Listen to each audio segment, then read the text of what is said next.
यानी स्टोरी के एक पॉइंट पे या जनरली बिगिनिंग में हमारा कैरेक्टर एक पर्सपेक्टिव रखता है एक सिचुएशन को लेकर, लेकिन स्टोरी के दूसरे पॉइंट तक आते आते इन्हीं सिचुएशन को लेकर उसकी थिंकिंग बदल जाती है। अब इस जगह पर एक कॉन्सेप्ट को समझो जिसको मैं कहता हूँ इनर वर्ल्ड और आउटर वर्ल्ड। और मूवी की स्क्रिप्ट के 7th पेज पे लिखी हुई ये लाइन इस चीज को बहुत अच्छे से एस्टेब्लिश कर देती है। आर्थर के कैरेक्टर के अंदर जोकर का कैरेक्टर ऑलरेडी एग्जिस्ट करता था।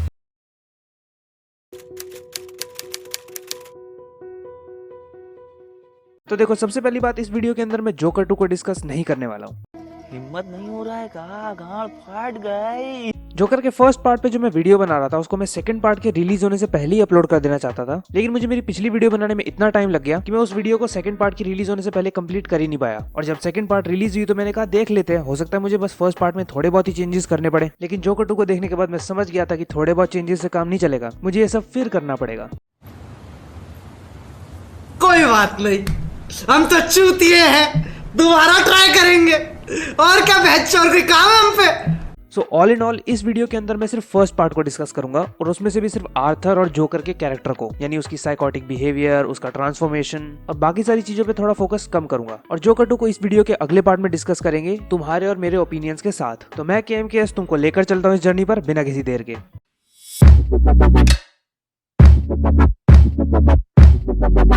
एक स्टोरी की वर्ल्ड बिल्डिंग ऐसी होनी चाहिए कि वो अपने प्रोटैगनिस्ट के कैरेक्टर आर्क को अच्छी तरीके से जस्टिफाई कर सके। जिनको नहीं पता कैरेक्टर आर्क क्या होता है उनको बता दो कि वो एक जर्नी होती है कैरेक्टर की, उसके पर्सपेक्टिव को और उसकी थिंकिंग को लेकर। यानी स्टोरी के एक पॉइंट पे या जनरली बिगिनिंग में हमारा कैरेक्टर एक पर्सपेक्टिव रखता है एक सिचुएशन को लेकर, लेकिन स्टोरी के दूसरे पॉइंट तक आते आते इन्हीं सिचुएशन को लेकर उसकी थिंकिंग बदल जाती है। जैसे कि एग्जाम्पल दूं तो 3 इडियट्स मूवी में राजू का कैरेक्टर आर्क, जहाँ पर मूवी की स्टार्टिंग में वो फेलियर से डरता था और उसी डर की वजह से वो भगवान से सक्सेस के लिए भीख मांगता था। पर जैसे जैसे मूवी की एंड की तरफ बढ़ते हैं वो सक्सेस के लिए होप तो करता है पर फेलियर से डरना छोड़ देता है। और जो उसका वर्ल्ड है वो उसके कैरेक्टर आर्क को जस्टिफाई करता है। यानी मूवी की स्टार्टिंग में उसका वर्ल्ड बहुत लिमिटेड था, उसकी फैमिली मेंबर्स तक ही सीमित था, पर फिर उसके वर्ल्ड में 2 नए कैरेक्टर्स आते हैं, नई सिचुएशंस आती है, जिसकी वजह से उसका पर्सपेक्टिव चेंज हो जाता है। अब ठीक इसी तरह से अगर मैं आर्थर का कैरेक्टर आर्क एक लाइन में बताऊं तो वो होगा एक नॉर्मल पर्सन से एक साइकोपैथ तक की जर्नी, और उसके वर्ल्ड को इसी कैरेक्टर आर्क को जस्टिफाई करना है। अब इस जगह पर एक कॉन्सेप्ट को समझो जिसको मैं कहता हूँ इनर वर्ल्ड और आउटर वर्ल्ड। इस चीज को ऐसे समझो कि हमारे कैरेक्टर की कैरेक्टर आर्क को 2 वर्ल्ड डिफाइन करते हैं। जैसे अगर मैं 3 इडियट्स की बात करूं तो जो हमारे तीनों सेंट्रल कैरेक्टर्स हैं उन तीनों की अपनी एक पर्सनल लाइफ है, यानी उन तीनों का अपना अपना एक अलग इनर वर्ल्ड है। राजू का अपना अलग इनर वर्ल्ड है, रेंचो का अपना अलग इनर वर्ल्ड है और फरहान का अपना अलग है। और इन तीनों कैरेक्टर की अपने अपने इनर वर्ल्ड के हिसाब से अलग अलग कहानी और सिचुएशंस है, और किसी एक कैरेक्टर के लिए बाकी 2 उसके इनर वर्ल्ड का पार्ट है। और इन तीनों का जो आउटर वर्ल्ड है यानी इनकी जो कॉलेज लाइफ है वो इन तीनों के लिए सेम है। और ये तीनों कैरेक्टर अपने अपने इनर वर्ल्ड यानी अपनी लाइफ की सिचुएशन और प्रॉब्लम के हिसाब से अपने आउटर वर्ल्ड को फेस करते हैं, जिसकी वजह से इन तीनों को अपनी अलग अलग कैरेक्टर आर्क मिलती है। और ठीक इसी तरह से आर्थर का भी अपना एक इनर वर्ल्ड है और एक आउटर वर्ल्ड है, जहाँ पर अगर पहले बात करूँ उसके इनर वर्ल्ड की यानी उसकी लाइफ साइकिल की तो उस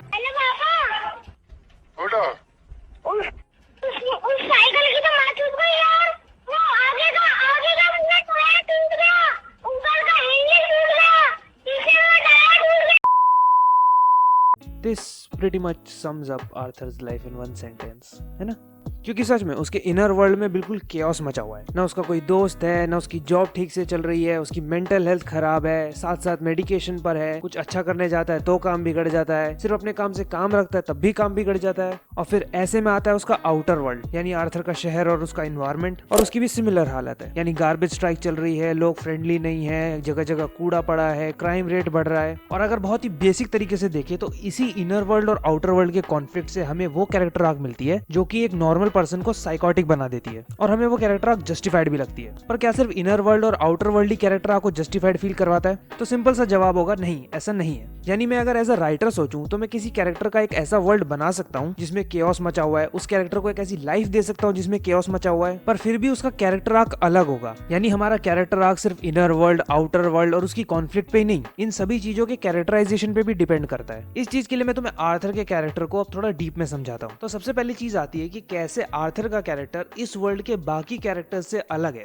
क्योंकि इसी अलग होने की वजह से उसका जो इनर वर्ल्ड है यानी उसकी जो लाइफ साइकिल है उस साइकिल की तो माँ चूक गई यार। और इसमें सबसे पहला पॉइंट आता है आर्थर की इनोसेंस, क्योंकि वो एक मतलबी दुनिया से उम्मीद रखता है कि मुसीबत में वहां के लोग उसकी मदद करेंगे।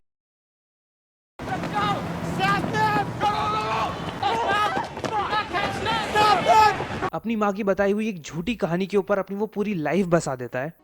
She always tells me to smile and put on a happy face. She says I was put here to spread joy and laughter. बिना कुछ ज्यादा सोचे वो किसी की भी बात पे भरोसा कर लेता है। No one has to know. And you can pay me back some other time. You know you're my boy.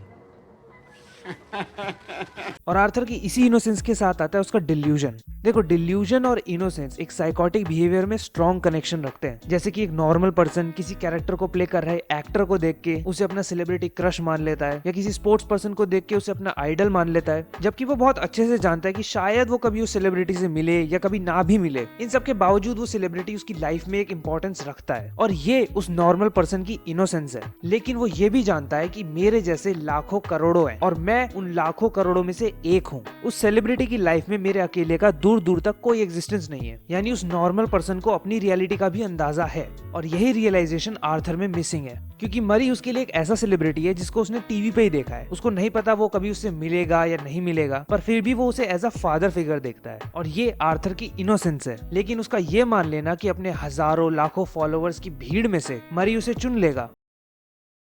Who was that? Was that you? You want to stand up, please? Stand up for me. Go ahead. उसे बाकियों से अलग बताएगा। Arthur? Arthur. My name's Arthur. Oh, okay. Well, there's something special about you, Arthur. I could tell. और वो भी उसे अपने बेटे की तरह समझेगा। You see all this, the lights, the show, the audience, all that stuff. I'd give it all up in a heartbeat to have a kid like you. ये उसका डिल्यूजन है, और जब यही इनोसेंस और डिल्यूजन एक्सपेक्टेशन के according नहीं निकलते हैं, तब हमारा कैरेक्टर बिट्रेड फील करता है उन लोगों से जो उसके साथ बुरा बर्ताव करते हैं। Why don't you ask Randall about it? It was his gun. What? I still owe you for that, don't I? What the fuck are you talking about? अपनी ही माँ से। I used to think that my life was a tragedy. But now I realize it's a fucking comedy.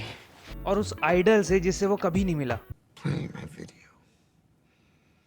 Inviting me on the show. You just wanted to make fun of me. एक और चीज जो इस innocence और delusion को एक step ऊपर ले जाती है और हमारे कैरेक्टर को और भी ट्रेड फील कराती है, वो है चीजों को लेके उसका अलग पर्सपेक्टिव, जो कि हम खास करके उसकी कॉमेडी के थ्रू देखते हैं। जो जो चीजें एक नॉर्मल पर्सन को फनी लगती हैं, आर्थर उनमें कॉमेडी नहीं ढूंढ पाता है, पर सिर्फ उस आउटर वर्ल्ड का पार्ट होने के लिए वो उन चीजों पे नकली में हंस देता है। Do you people call it miniature golf, or is it just golf to you? She comes to me during my office hours.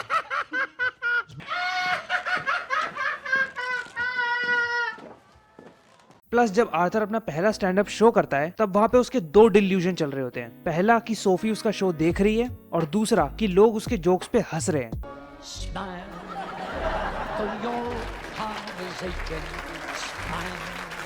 और इसी वजह से मरी के शो पे अपना वीडियो देख के आर्थर और बिट्रेड फील करता है, क्योंकि उसके पर्सपेक्टिव में तो ऑडियंस उसके जोक्स पे हंस रही थी। Well, no one's laughing now. You can say that again, pal. इन सभी के अलावा और भी कई पॉइंट्स हो सकते हैं जिसकी वजह से आर्थर अपने आउटर वर्ल्ड के लोगों से अलग है, जैसे कि उसकी मेंटल कंडीशन, जिसकी वजह से उसके साथ काम कर रहे लोग भी उसको पागल समझते हैं। You know, a lot of the guys, they think you're a freak, but I like you. पर इन सबसे हटके अब बात करते हैं कैसे आर्थर का कैरेक्टर अपने आउटर वर्ल्ड के बाकी लोगों के जैसा ही है, और इससे उसकी कैसी पर्सनैलिटी शो होती है। और इसमें सबसे पहला पॉइंट आता है नार्सिसिज्म का। नार्सिसिस्ट लोग अपने बारे में ज्यादा सोचते हैं और दूसरों के बारे में कम सोचते हैं, प्लस उन्हें लगता है कि दूसरों के अंदर इमोशंस की और एम्पैथी की कमी है। और जोकर मूवी का वर्ल्ड ऐसे ही लोगों से भरा हुआ था, और मूवी की स्क्रिप्ट के 7th पेज पे लिखी हुई ये लाइन इस चीज को बहुत अच्छे से एस्टेब्लिश कर देती है। लेकिन ये लाइन जिस कॉन्टेक्स्ट में लिखी हुई है वो मेरे पॉइंट को एस्टेब्लिश कर देती है। यहाँ पर एक इंसिडेंट के बारे में बताया हुआ है जो कि मूवी में नहीं है, जिसमें तो शराब पिए हुए आदमी आपस में लड़ाई कर रहे हैं और एक दूसरे को बुरी तरह से मार रहे हैं, लेकिन फिर भी आर्थर और बाकी के लोग उन्हें पूरी तरह से इग्नोर कर देते हैं, क्योंकि वो उनके या स्पेशली आर्थर के इनर वर्ल्ड का पार्ट नहीं है। इसीलिए उन्हें कोई फर्क भी नहीं पड़ता, क्योंकि उन्हें सिर्फ खुद से मतलब है, और यही उनका नार्सिसिस्ट बिहेवियर शो करता है। और जैसे डिल्यूजन और इनोसेंस साथ में मिलकर साइकोटिक बिहेवियर को इंक्रीज करते हैं, ठीक उसी तरह से नार्सिसिज्म के साथ आता है हिपोक्रेसी। क्योंकि एक तरफ आर्थर कहता है कि वो बाकियों के लिए एग्जिस्ट नहीं करता, लेकिन अपने आउटर वर्ल्ड के लोगों के लिए भी उसका सेम ही बिहेवियर है।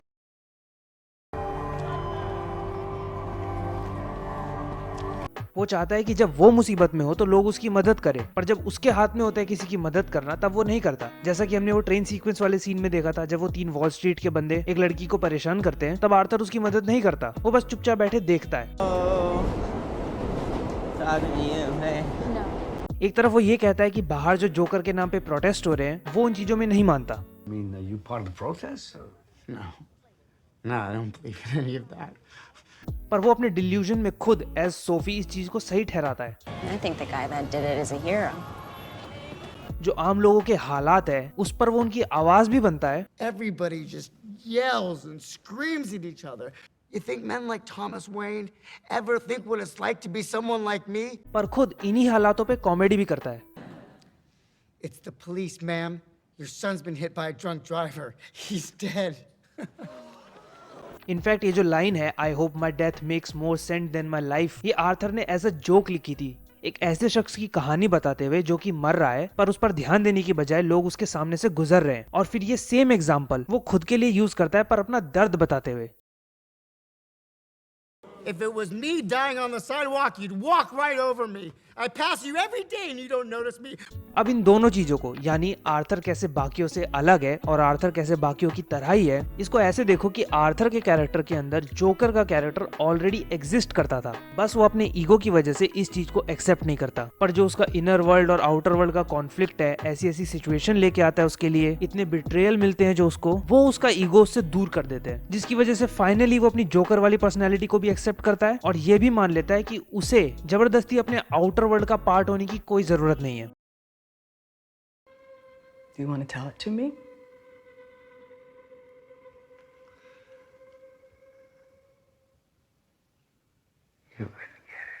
Joker's a narcissist, but he's an egoless narcissist in our mind. You know, the ego is Arthur. The ego is the thing that's trying to control this wild horse that is Joker. But Joker is pure id.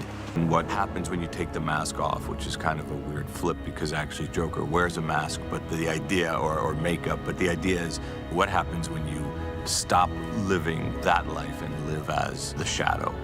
अब यहाँ तक बात थी joker 2 के writing aspect के कुछ की points की। रही बात जोकर 2 की, तो जैसा मैंने कहा था उसको मैं डिस्कस करूंगा अगली वीडियो में तुम्हारे और मेरे ओपिनियंस के साथ। तो अगर तुम अपना ओपिनियन शेयर करना चाहते हो तो कमेंट सेक्शन खुला है और बिना किसी झिझक के अपना ओपिनियन लिखना है। यहाँ पे कोई तुम्हें जज नहीं कर रहा। तुम्हें मूवी पसंद आई है तो भी कोई दिक्कत नहीं है, मूवी नहीं पसंद आई है तब भी कोई दिक्कत नहीं है। Feel free to share your opinion. और सिर्फ जोकर 2 पे ही नहीं, किसी और चीज पे भी अपना ओपिनियन देना चाहते हो जो अभी फिलहाल तुम डिस्कस करना चाहते हो, वो भी बिंदास लिख दो, सब डिस्कस करेंगे। तब तक के लिए मैं केएमकेएस तुमसे विदा लेता हूं और बहुत जल्द मिलूंगा एक नई वीडियो में। तब तक के लिए स्टे सेफ, स्टे हेल्दी।